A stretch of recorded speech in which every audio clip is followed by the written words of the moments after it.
Hello everybody. In this video we are going to review the terms non-objective, realism, and abstract. If you were in class, you can skip forward to the part where I start showing how to make the artwork, but if not, you might want to hang out for a sec. So the first one's probably the easiest, which is realism, which is artwork that is created to appear how it looks in real life.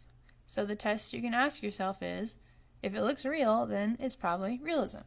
So we have this little dog that I painted that looks real.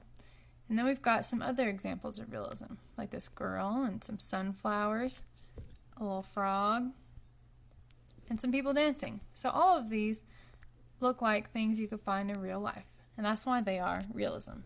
The next one we're going to think about is abstract. When elements of art, like line, color, shape, or size, are altered to create a work of art that shows a real subject, but in a different and unique way, that's abstract. Abstract art usually begins with an object from reality that you're going to draw or paint, like a toy or animal, and then you recreate it in a way that is not realistic.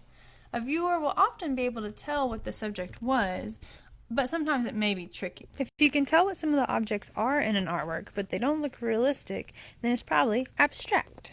Let's look at some of these abstract ones. These first two are some digital works that have been abstracted. The second one is probably the trickiest to tell what it is, but it's supposed to be a forest. This one has been abstracted by use of color, and then last one is a mural that was abstracted by using shapes and patterns in the form that makes the face of a bear. The last style is called non-objective. This is where an artist uses shapes, colors, and lines to create something that does not exist in reality, so you can't really tell what it is. It's usually based more on what the artist feels than what the artist sees. So the thing to remember about this one is if you see a lot of lines and shapes that don't make anything that you can recognize, then it's probably non-objective. The way you can remember this is the word non-objective looks like not an object. You don't see any objects?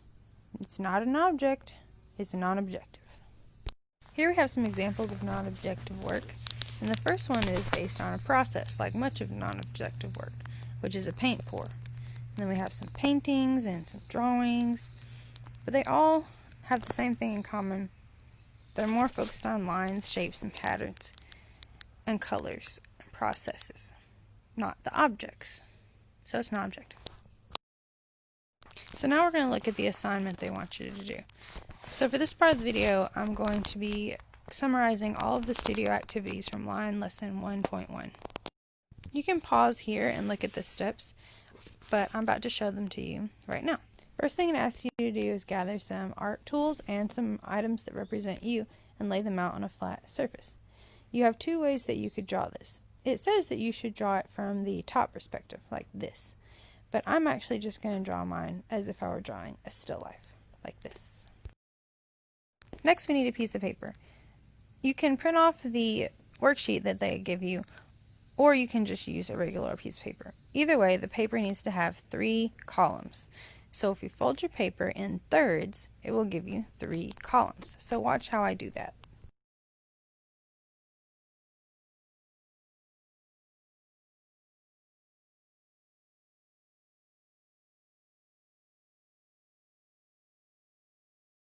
So now we should have a paper with 3 equal columns. Go ahead and draw your objects across the entire paper. Whenever we're drawing things from life, pay careful attention to the lines and the shapes of the objects and the relationships of the objects to each other, especially the size and where they touch. This will help you a lot. Now we're going to focus on the middle section for realism. It's also a good time to go ahead and draw lines to differentiate the sections. The directions say to use markers to color it in realistically. I used a combination of markers and color pencils. You can also use what you have available. In the left column, we're going to make it abstract. Let's look back at some of the slides to give us some ideas of how to do that. This guitar is a realistic guitar, but if we want to make it abstract, there's a few ways we can do it. One way is to create a pattern. In these paintings, you can see how artists use all kinds of different lines to create patterns around their artworks, but you can still see the forms of a guitar inside of each one. Another way to abstract an image is to break down the shapes. You don't have to use the exact shape of a guitar. you could break it down into simpler shapes or more crazy wavy shapes, as long as you have some areas that are still recognizable. Another way to abstract your image is to blend the realistic and abstract qualities. Like in this image, they use the realistic wood grain, but lots of abstract shapes. Now in mine, I've added lots of pattern, and I also exaggerated some of the shapes, like the shape of the tail. And when I added my color, I added a lot of it very unrealistically and bright, fun colors. In the last section, we have to make it non-objective. Let's look at some examples.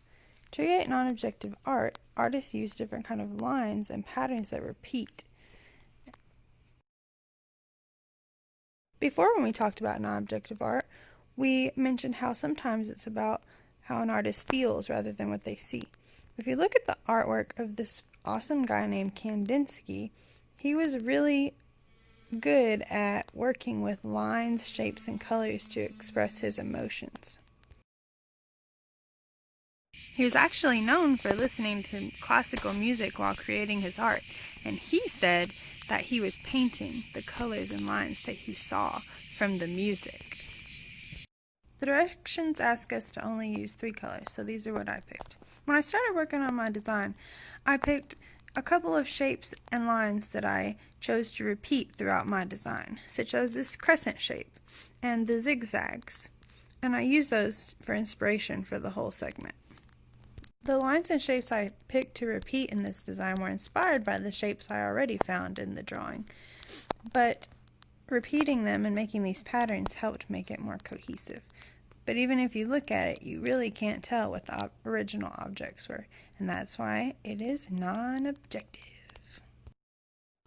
So now that my artwork is done, we have to think about feedback. Feedback is when you ask someone to respond to your artwork. Some questions you could ask are, what do you think of my art? Is this working? What are some areas I could improve in? And they might answer with, I love the colors you used, but maybe you could add some more details, or something like that. Feedback is great to help us see our art through others' eyes and to make improvements. But at the end of the day, always remember you're the artist and you have to make artist choices. The last thing you need to do is sign and date your work at the bottom corner and submit it to me on Schoology. Can't wait to see what you guys make.